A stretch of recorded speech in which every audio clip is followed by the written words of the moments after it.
Okay, so basically, I'll definitely do few disclaimers. It is work in progress, right? And I do have some ingredients, some on slide, some in my mind, and I'll get something from the esteemed panel here, and then I hope my recipe will get completed. So the idea here is I'm looking a role of social caregiver in providing online support for mental health.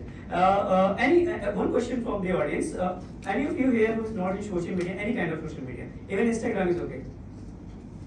Reddit. We are on no social media. Are you on social media or not? Any kind of platform? All of us, right? For some or other reason, right? Okay. Yeah. So it is very much part and parcel of the life. Okay. So basically, what we are looking for in social media context is that a role of social caregiver. So let's look at the first the ecosystem. So when you see the online platforms like whether it is a Twitter or Facebook or even a LinkedIn, right? There are different kinds of social roles, right? They are like seeker, they are provider, they are welcomers, and LinkedIn is full of storytellers, right? What is interesting about these roles is that they are not predefined like an organization. We have associate professor, full professor, assistant professor. They are predefined roles, PhD student, and so on and so forth. But in social media, they are emergent, right? So in social media, basically they are emergent. Sometimes you can be a information seeker, at the same time you can be, other time you can be a information provider. We have just now seen in this hall also, Professor Agam was panel member and he was moderator also, right? So in the context of social media, you can change the role, and that's why it is emergent, and it is one of the major if you see the study to be done in this context. And another couple of things that is interesting in this particular theme is that how this role changes over the time. That's also very important, right? Okay, because there is a temporality element on that. Then your participation in these online platforms as an information seeker is maybe shorter than information provider, right? So there is a roles and longevity of the role also depends a lot, kind of participation you have. Then second thing is that the self-disclosure. The amount of self-disclosure you do on a LinkedIn is completely different than your Instagram or Twitter, right? Okay. So this is these are some preambles. So now, if you look at the social roles, there's no clear definition, but one of the papers that I found, Young et al., they have defined social roles as a set of interaction pattern regulated by explicit or implicit expectation adopted by people in social context to achieve a specific goal. So basically, if you look at any social role that we mentioned, whether you're a seeker, provider, or welcomer, there are certain actually elements to this, and there are four major aspects of any social roles.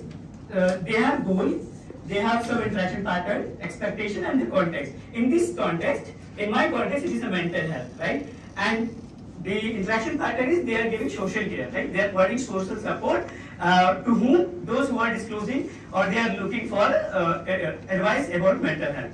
And they are not these social caregivers are not the mental health expert, by the way. They are not trained practitioner medical, right?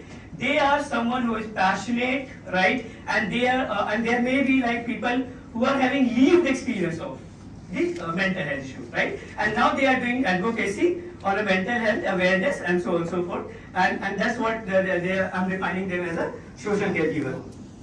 Now, if you look at the mental health, I need not to mention how a big problem it is, right? According to the WHO, like it has having a lot of economic implications. And countries, developed countries like US, they are having 70% don't have a single child psychiatrist. So you can just imagine about a developing country like India. But good thing is that some initiative is taken, as we have seen earlier on presentation from the Bangalore. Government of India is very much now in mental health, Manas program in collaboration with Ning Hans and Bangalore. So of course some things are going on. And that is why this research becomes very important, because of, forget about mental health. We do not have enough doctors for physical health, and we have seen very much into the COVID times, right? So what is the alternative mechanism that we can, devise or look for? Social media may be one of them. chatbots, virtual reality, right? And if we look at the GMIR literature, right, this is termed as whenever you use any alternative technology for mental health, that is called digital mental health. And one of the such application we have at IIT Delhi is that yourdose.com, which is emerged out of IIT Guwahati. So maybe most of the program campuses in India they have, where if you don't want to worry counseling services, you have mental health problem, you go to online and chat with counselors.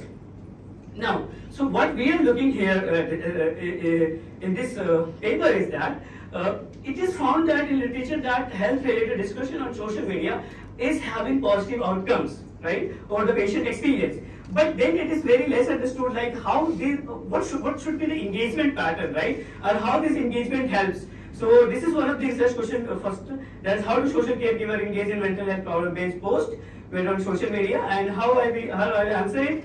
We look into further slides. And second question is, what are the antecedents of social caregiver for mental health on social media? So particularly on a Twitter, in this context I have taken Twitter, you will find there are a bunch of people passionately doing mental health advocacy. They are sharing their lived experience, they are sharing their coping mechanism and a whole lot of things. So the analytical framework that I am using here is that, first of all, I have identified the hashtag. They are using the social caregiver are using hashtag mental health advocate and many others that I'll show in further slides. And based on that, and they have also mentioned in their bio. So using Twitter Academic API, you can fetch these people, and of course, then what I'm getting is there's a interaction pattern, and then following all the pre-processing steps. The next step that I'm applying is a text mining. So why text mining I'm applying is because I'm doing there is this exploratory research, right? Inductively I'm building, right? I've also text mining, topic modeling, thematic analysis, and all that helps you to build hypotheses, come up with a pattern which is emerging out of the large text, right? And which is not very obvious in a large big data set. So text mining is helping me to come out with this all, and maybe further it will lead to the hypothesis building. Then next part is that when you are interacting on a social media platform, there is also a network element, right? I am posting something, you are replying me. I am replying you, right? So there is a reply network, there is a retweet network, there is a reciprocity, and a whole lot of things, right? And so this is the data collection and analysis part. And here I am using a social exchange theory and social cognitive theory as a theoretical lens. So why social exchange theory? Because the kind of disclosure that I'm doing on social media about my health information, that is my cost, right? But what is the benefit I'm looking out of it? Your advice, your suggestion, right? So that I can have develop a coping mechanism, right? But of course there is a benefit and a cost as well. Now a social cognitive theory, because it is widely applied in the context of healthcare, and one of the simple terms, if I explain this theory, is like how we learn from others. So you are learning experience of individuals and then environmental factors, and overall how they impact the individual health behavior. So these are the theoretical lens that I'm using for my study. Now coming back to this the process. So basically I have followed all the pre-processing step, because data, if you download the data and it is not very much usable in the right form, so you have to do all sorts of processing technique. I'm not going to that. And then because it is a so large data, right, you need to find the optimal number of topics. So here I've used probabilistic topic modeling. And finally, it is a qualitative interpretation of the topic that I have got, right, the theme identification. So for example, if there is a mental health, mental illness, depression and anxiety therapy, healing in the stigma. So mental health is also one of the stigmatized issue, right? Even as an adult, we don't know, like we are going through the mental health episode, right? Okay, so the interpretation, if you look at this, like mental health related illness, such as anxiety and depression, needs therapy for healing and to end the stigma. And so far, best of my knowledge, I have seen the papers where there is no automatic labeling is happening, because once you have identified the topic, can you just interpret it? So one of the ways is that you have a normative argument, and then you go for the qualitative interpretation of the topic. Now these word clouds basically give us just an idea of the topics that I have got, 30 into 10, that is 300 words, right? What are the major themes that is emerging? So if we can see that there is a mental wellness, therapy, anxiety, and so on and so forth. So just to give you an initial idea about your patterns or themes in your data set. Now, since there is a network element to it also, right? So these are some descriptive details here, And if you see that there is a unique edges between the vertices and because users, basically vertices are users here, right? And how they are mentioning, how they are replying, they are reciprocating each other's, right? And so on and so forth. But actually, because it was so large and this clustering graph is not very clear, but in future I'll make it a little more comprehensive and better. But idea here is to show that there is a huge discussion going on, right? There is huge, people are supporting each other and so on and so forth.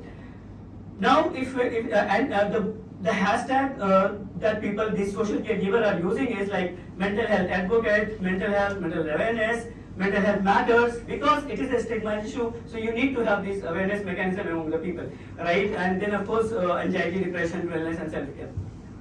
Then we have also find out that there are hashtags that is used jointly, and these are the ways to where you are doing the sampling of the data that you can use for your data collection.